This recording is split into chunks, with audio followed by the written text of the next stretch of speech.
Some stories are scary because they're fiction, but the stories you're about to hear are different.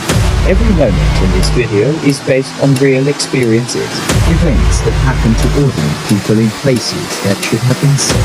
And the disturbing part isn't what they saw, it's what they slowly realized. So before we begin, make sure you're comfortable because once these stories start, they only get darker. Let's begin. Late at night, most neighborhoods feel safe, quiet, predictable. But sometimes the scariest moments don't happen in abandoned places. They happen right outside your home. Tonight, you'll hear 3 true horror stories involving strangers, backyard encounters, and people who were never supposed to be there. And trust me, each story gets worse than the last. When I was 9 years old, I finally convinced my parents to let me go backyard camping with my older brother. To me, it felt like a real adventure. We set up a small tent near the fire pit behind our house. Our neighborhood didn't really have fences, just trees separating yards, which made everything feel more like actual wilderness. After roasting marshmallows, my parents went inside and told us to sleep. We stayed up playing games on our handheld consoles until my brother eventually fell asleep. At some point during the night, I woke up confused. It took a second to remember where I was. Then I noticed something wrong. My brother's sleeping bag was empty. The tent zipper was still closed. I assumed he went inside because he couldn't sleep. But suddenly, I felt very alone. I slowly unzipped the tent just enough to peek outside, and that's when I saw him. A man sitting by the fire pit. He wasn't moving. He was just staring directly at the tent. I froze. It definitely wasn't my dad. I quickly zipped the tent shut and hid inside my sleeping bag, barely breathing. A few seconds later, I heard the chair scrape against the ground. He stood up. Footsteps moved closer across the grass. Then a shadow covered the side of the tent. He was right outside. The zipper slowly moved downward, inch by inch. A small opening appeared near the bottom, and through the tiny gap, I saw an eye pressed against the fabric looking straight at me. I couldn't scream at first. I was completely frozen. Then the zipper moved again. That's when I finally screamed. The man immediately ran. My dad burst outside seconds later, but whoever it was had already disappeared into the darkness. Police searched the area but never found anyone. A few weeks later at school, a stranger approached me through the fence and called me by my name. I ran before he could say anything else. I'm still convinced it was the same man, and sometimes I wonder how long he had been watching our house before that night. A few years ago, I found a great deal online for furniture and a mountain bike being sold from a coastal house. The price was suspiciously low, but the photos looked real. The seller told me to come that evening. The house sat at the end of a long dirt driveway overlooking the ocean. It looked like a millionaire's property, but parked outside was an old beat-up sedan that didn't belong there. A note on the front door read, "Doorbell broken. Use back door." That already felt strange. I walked around back and knocked on the sliding glass door. No answer. While waiting, I walked toward the cliffside to admire the view. When I turned back toward the house, I stopped walking. Every single window now had its blinds open, and someone was standing at each one, perfectly still, just staring at me. At first I thought they were mannequins. Then I realized every single one of them was smiling. My stomach dropped instantly. I turned around and walked quickly toward my car. As I passed another window, someone was standing there too, watching silently. I got into my truck and reversed down the driveway without looking back. But curiosity got the better of me. I glanced once toward the house. The front door was open. A man stood on the porch with his hands in his pockets, watching me leave. Later, I spoke with a neighbor. He called the actual homeowner.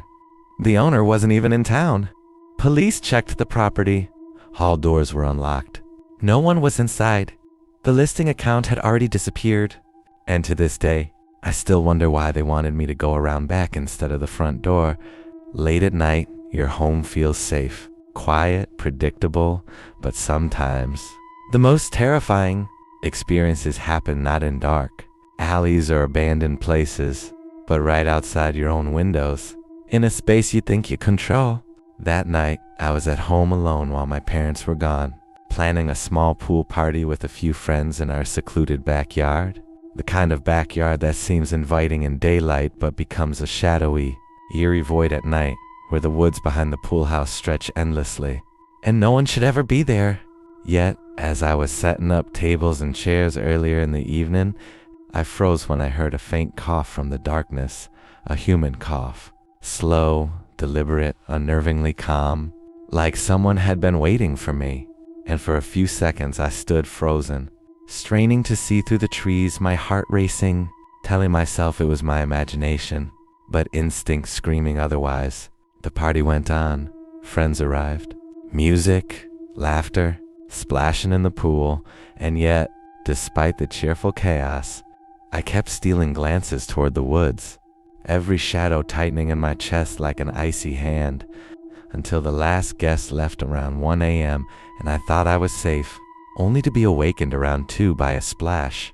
Not small, not accidental, deliberate strokes cutting through the water. And when I looked, there he was, a tall, broad-shouldered man swimming calmly across my pool. Someone I didn't know. Someone who didn't belong. Someone whose calmness was far worse than panic, because it suggested calculation. He climbed out, water dripping, eyes fixed on the house, unmoving, as if he had done this 100 times before.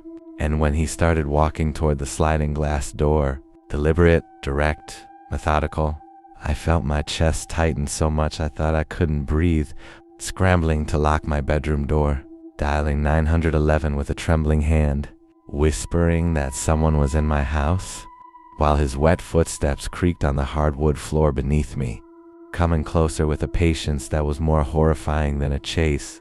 Then he stopped outside my door, rattled the handle 3 times, and knocked slowly, calmly, before a low, measured voice whispered, "It's me." Opened the door, and for a heartbeat, time froze, the rational part of my mind screaming, "You don't know him.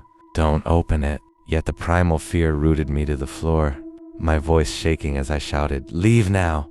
And the seconds stretched impossibly, his presence pressing against the locked door, until he finally retreated, walking down the stairs, sliding the front door open and shut without a sound, leaving behind only the echo of dripping water, a trail that ran all the way from the back door to my bedroom, a trail that confirmed what I had feared yet could not explain.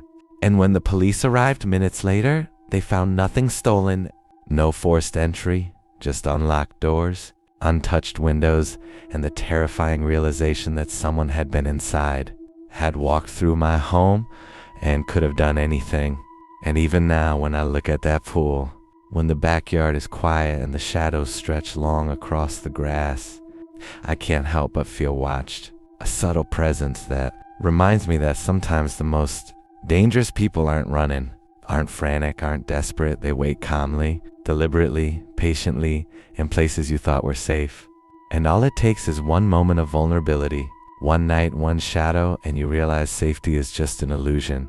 And the memory of that man, that night, his calm, calculated movements, the water dripping from his feet, the slow, measured steps, the whispered voice, it still haunts me, reminding me every night that the world outside, even your backyard, even your home, may not be as safe as you think.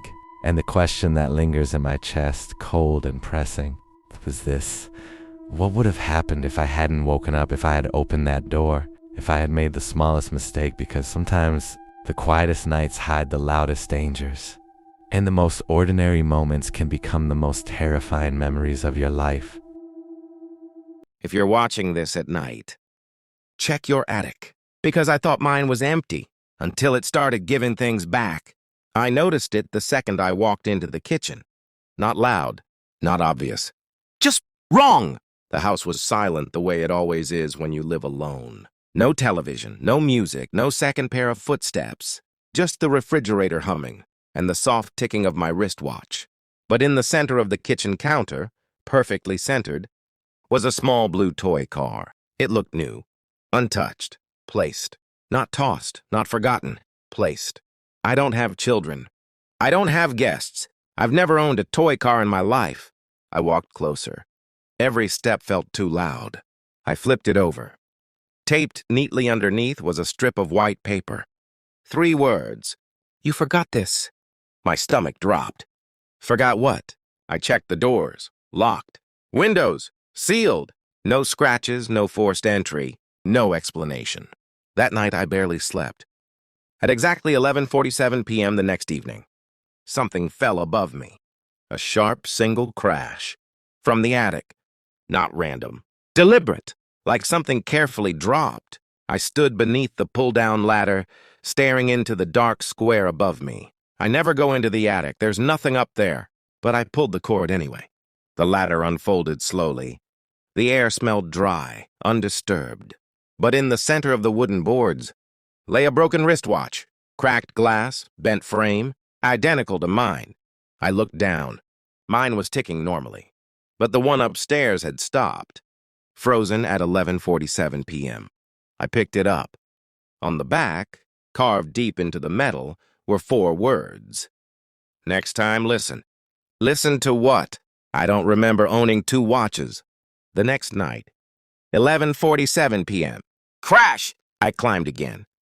This time it was a photograph. The edges burned black, curled inward, heat damaged. It showed my living room, destroyed, couch melted, walls charred, ceiling collapsed inward, like a crime scene photo after a fire. But I was standing in that same living room, perfectly intact. On the back of the photo, a date. 2 weeks from now. My chest tightened. The next night, 11:47 p.m. A hospital wristband, my name printed clearly. Admit date, 3 weeks from now. Ash smeared across the edges. Faint smell of smoke. That's when it shifted. This wasn't a prank. The attic wasn't giving me objects. It was giving me evidence of something that hadn't happened yet, or something that already had. Every night, 11:47 p.m. Something new, something worse. The final object wasn't dropped. It was displayed, leaning carefully against a wooden beam, a framed photograph. I approached slowly. It showed my house at night, completely engulfed in flames, fire bursting through the windows, smoke swallowing the sky. And outside, me, standing in the yard, holding a red gas can, watching, calm. The timestamp printed at the bottom. 3 days from now, 11:47 p.m. I couldn't breathe. It wasn't blurry. It wasn't distorted. It was me, my clothes, my posture, my face. Not shocked?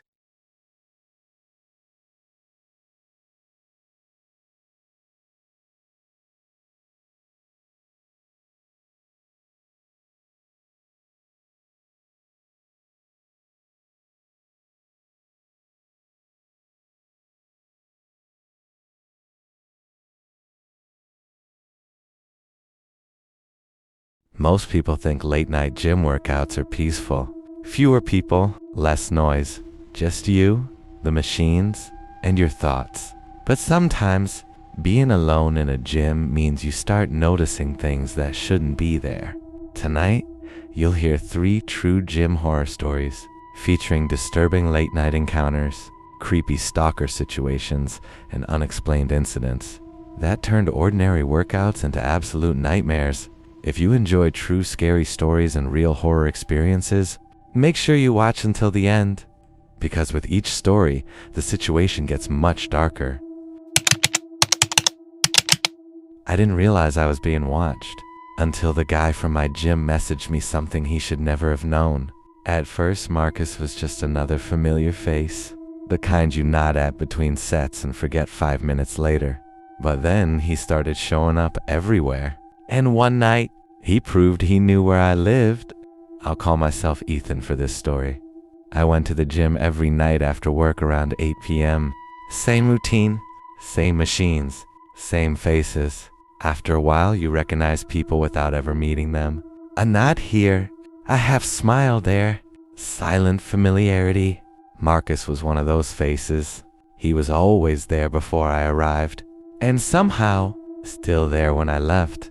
At first, nothing felt strange. One night, he finally spoke. Yo! That was it.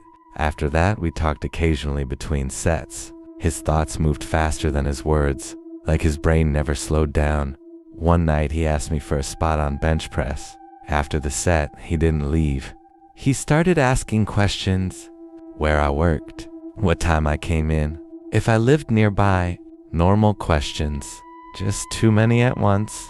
Like he was collecting information. I kept my answers vague. Still, before I really thought about it, he added me on Instagram. I accepted. That was my first mistake. Over the next week, Marcus started appearing everywhere. If I switched machines, he switched too. If I'd changed workouts, suddenly he needed the same equipment. He stood too close while I lifted, close enough that I could feel him watching between reps. Then the messages started. You at gym tonight? What you doing, RN? You didn't come today? If I didn't reply, another message followed. Then another. I muted him. That's when awkward turned into uncomfortable. One night I left the gym early.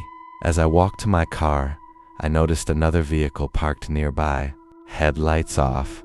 Engine running. I didn't think much of it until I pulled out, and the car pulled out behind me. Same turns, same streets. For 10 minutes, I suddenly turned into a random gas station. The car slowed near the entrance, paused, then drove away. I laughed it off, but my stomach stayed tight the entire drive home. 2 days later, Marcus messaged me, "Did you change your route home?" I stared at my phone. I had never told him my route.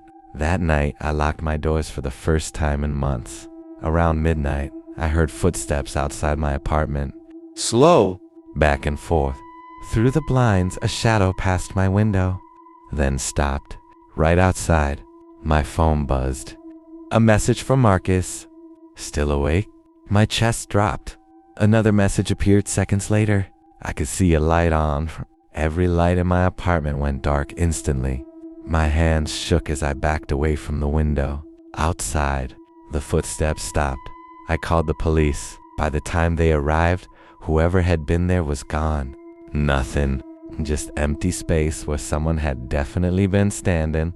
The next day at the gym, Marcus walked up smiling. "You disappeared last night," he said. I told him to stop messaging me. His smile didn't fade. "It froze." "I thought we were friends," he said quietly. Not sad. Offended. Like I had broken an agreement I never made. I canceled my membership that day. Blocked him everywhere. 3 weeks passed peacefully. Until one morning, I found a folded gym towel on my car windshield. The gym's logo stitched into the fabric, written across it in black marker. "Miss you, bro." I moved out 2 months later. Changed gyms. Changed routines. Changed everything I could. Even now, I still check parking lots before getting out of my car, because sometimes the scariest thing isn't realizing someone is watching you. It's realizing how long they've been watching before you noticed. I used to think late night gyms were safe. Bright lights, cameras, people focused on themselves. No one paying attention to you. That's what I believed. Until the night I realized someone had been timing my workouts. I'll call myself Daniel. I worked evening shifts, so the only time I could train was after midnight. The gym stayed open 24 hours, but after 1 a.m. it was usually empty. I liked it that way. No waiting for machines. No conversations. Just music, weights, and silence. Most nights only 2 or 3 people were there. Eventually I noticed him. Tall, hoodie up, always quiet. At first I barely paid attention, but after a few weeks, something felt off. Every time I finished a set and looked up, he was already watching me, not glancing away, just staring. I told myself it was normal. People look around, check mirrors, stretch. Still, patterns started appearing. If I switched machines, he finished and moved to the same machine. If I went for water, he walked toward the water fountain. If I stretched, he stretched nearby. Always close, never speaking. One night, I tested it. I skipped ahead in my routine, went straight to leg press. He froze, then walked directly toward the machine. That's when my stomach dropped. He wasn't exercising. He was following my plan. A few nights later, I went to the locker room. It was empty, fluorescent lights humming softly. I splashed water on my face, and when I looked up, one locker door slowly closed behind me. Click. No footsteps. No reflection. Just silence. I rushed outside. The hoodie guy was sitting on a bench near the entrance, perfectly still, watching. Then came the discovery. A few nights later, I arrived earlier, around 11 p.m. The gym was busier. I felt relieved. until I passed the front desk. The employee stopped me. "Hey, your friend already came in." I frowned. "I didn't come with anyone." She turned the monitor. On the screen, my name was already logged. Entry time, 12:47 a.m., my usual arrival. But I had just walked in. I asked who checked in under my account. She shrugged. "Slim guy, hoodie, said you forgot your card." Cold ran through my chest. He knew my schedule, my name, my routine, my arrival time. That night, I decided to leave early. Walking toward the exit, I noticed something taped to my locker. A folded workout sheet. My workout sheet. Every exercise listed. Every weight recorded. But there were notes written beside them. "Improved here. Struggled tonight. Looked tired." And at the bottom, one sentence. "You're strongest at 1:32 a.m. That's the exact time I always finish my last set. I never told anyone. I turned toward the gym floor. The hoodie guy stood near the mirrors, watching, smiling slightly, like a coach, proud of my progress. I canceled my membership the next morning, changed gyms across town, changed my workout hours, changed everything I could. Months passed. No sightings, no messages, nothing. Until last week, I signed up at a completely new gym. Different city, different schedule, different life. First day, I scanned my membership card. The receptionist looked confused. "Oh, you already checked in tonight," she said. My blood ran cold, because behind me, I heard a familiar voice. Soft, calm, deliberate. "Ready for your last set?" The machine at my gym counted a rep I never did. And when I checked the mirror, someone else was finishing the set. I'll call myself Ryan. I usually worked out late, around midnight. The gym was almost empty at that hour.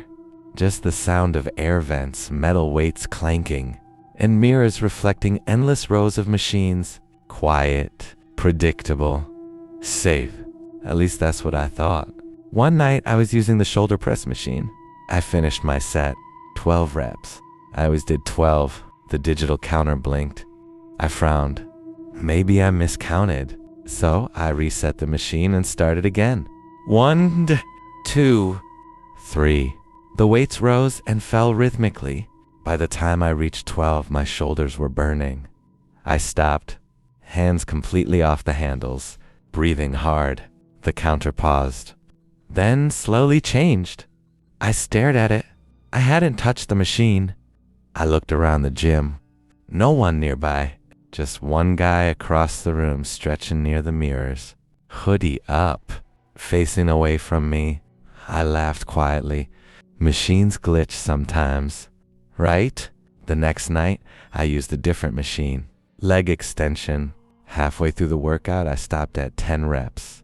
The screen flickered. A second later, like someone else was finishing the set. My stomach tightened. I checked behind me. No one there, but in the mirror, the hoodie guy was closer now, watching. That's when I decided to leave early. As I walked past the front desk, the employee smiled. "Good workout tonight," she said. "Personal record, huh?" I stopped. "What record?" She turned her monitor toward me. My workout stats filled the screen. Every machine listed, every rep counted. But the numbers were wrong. Extra reps. More weight lifted than I could handle. Calories burned way higher than possible. Even the workout duration was longer than I'd been inside the gym. Like someone had continued exercising. After I stopped, I didn't come back for 3 days. But curiosity eventually won. So I returned. Earlier this time, the gym was empty. Too empty. Even the front desk was unattended. Fluorescent lights buzzed softly overhead. The machines were powered on, waiting. I walked toward the shoulder press machine again. The screen lit up instantly. "Welcome back, Ryan." I froze. I had never entered my name manually before. Slowly, the counter reset to 0. Then the handles moved down slightly, by themselves, like invisible hands pressing them. The counter changed. Before this video begins, watch carefully. What you're about to see has never been fully explained. realistic horror encounters recreated using advanced AI visual storytelling, inspired by reported paranormal experiences and unexplained events. Disturbing paranormal activity, mysterious figures appearing without warning, and moments captured at the hour many investigators fear the most. These are not movie scenes, but cinematic AI recreations designed to bring terrifying stories to life. Turn off the lights, stay focused, and watch until the end, because each encounter becomes more impossible than the last. These are 6 terrifying encounters that may change the way you see the dark forever. She bought a set of antique dolls, but every night they began whispering her name. A young woman collects antique dolls for her bedroom. One night, her security camera catches subtle movements, heads tilting, eyes following her. At first, she dismisses it as imagination. Then, faint whispers call her name from the room when she's asleep. Frame by frame, the dolls appear in different positions each morning, closer to her bed. One night, the camera shows a shadowy figure crouching among the dolls, moving faster than any human could, whispering unintelligible words. Terrified, she packs the dolls, but the final footage shows one doll still staring directly at the camera, its eyes glowing faintly in the dark. They just moved in, but something in the basement was waiting for them. A couple was unpacking in their new home, excited to start their life together. But late at night, faint thuds echoed from the basement. Curious, they checked the security footage and froze. In the corner stood a mannequin they had never placed. At first, it didn't move, but then its head slowly turned toward the camera, eyes unnaturally dark. The husband cautiously descended with a flashlight. The basement looked empty, until a faint scraping sound echoed from behind him. Frame by frame, the camera revealed the mannequin appearing closer to the stairs, crouching in corners, moving faster than humanly possible. Scratch marks appeared on the walls and floor, twisted into shapes that looked almost like faces.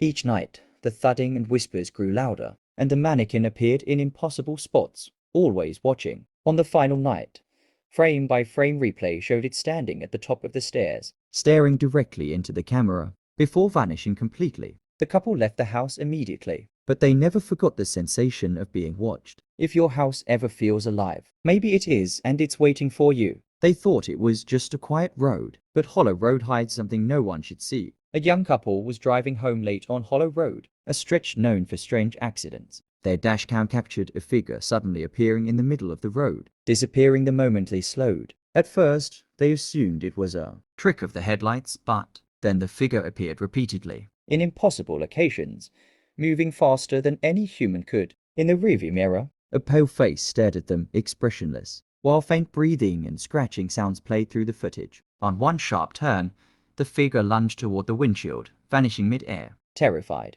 they sped home, but the next morning, wet footprints were found on the hood. Reviewing the footage, frame by frame revealed the figure, crawling along the asphalt, stretching in ways that defied physics. Even after leaving the road, they swore they felt eyes following them. Some roads shouldn't be driven at night, and some figures never leave you. She thought it was just her daughter's nightmares, until the camera proved otherwise. A mother recorded her daughter's recurring night terrors, expecting to catch nothing unusual. One night, the footage revealed all 4 window blinds closing perfectly in sync, with no wind, no electronics, nothing that could explain it. Her daughter cried, claiming a dark figure stood by the window. Soon, the bedroom door swung open and shut slowly. The closet doors creaked, and faint shadows darted across the walls. For a brief moment, a completely black figure with a pale face appeared in the corner, staring directly into the camera. Overnight, footprints appeared on the carpet, impossible for anyone in the house. Each night, the blinds, doors, and even the ceiling fan moved unnaturally, always coinciding with her daughter's terrified reactions. Frame by frame playback revealed the figure moving at impossible speeds. Watching, waiting, the family moved out eventually. But the last clip shows the figure standing by the door, blinds snapping shut as if saying, "You can leave, but I will wait." The building had only 12 floors, but every night at 3:07 a.m., the elevator stopped at a floor that didn't exist. A security guard named Imran had just started working the night shift in an old apartment building. The job was simple: watch cameras, check entrances, and stay awake until morning. For the first few nights, nothing unusual happened, but on the 4th night, while monitoring the security screens, he noticed something strange. The elevator indicator suddenly changed from floor 1 to floor 0. Confused, Imran checked the building directory. There was no floor 0. The basement was labeled B1, not 0. Thinking it was a system glitch, he ignored it. But then the elevator doors opened on camera and revealed complete darkness inside. Darker than the hallway itself, as if the light couldn't reach whatever was inside. Moments later, The doors closed by themselves, and the elevator returned to the lobby empty. the next night at exactly 3:07 am, it happened again. Floor 0 appeared. This time, a faint shadow stood inside the elevator. It didn't move. It didn't step out. It just stood there facing the camera. Imran rewound the footage. But every replay distorted the image, as if the camera couldn't fully capture the figure. Curiosity turned into fear when he Noticed something worse. The elevator camera briefly showed someone standing beside him in the security room, even though he was completely alone. Panicking, Imran locked the office door. The elevator bell suddenly rang downstairs. When he checked the lobby camera, the elevator doors slowly opened. no one stepped out. But wet footprints began appearing on the floor, forming one by one, walking toward the security desk. The lights flickered, the monitors glitched, and for a single frame, every camera in the building showed the same thing: a tall, dark figure standing motionless inside the elevator, staring directly forward. Then the screens went black. The next morning, co-workers found the security room empty. Imran was gone, The only thing left behind was the footage saved at exactly 3:07 am, showing the elevator stopping once more at floor 0. and this time, two silhouettes standing inside. One of them looked exactly like the missing guard. Some buildings don't hide ghosts, they create them. She thought her new roommate was normal, until 1 week later, he vanished, and the cameras revealed something no one should ever see. A college student moves into a new apartment with her roommate, a seemingly normal guy, But strange things begin immediately. Soft footsteps, echoing down the hall when no one is there. whispers calling her name from empty rooms. At first, she brushes it off, until she checks the security camera. Her roommate walks casually through the living room, but in the very next frame, He disappears completely,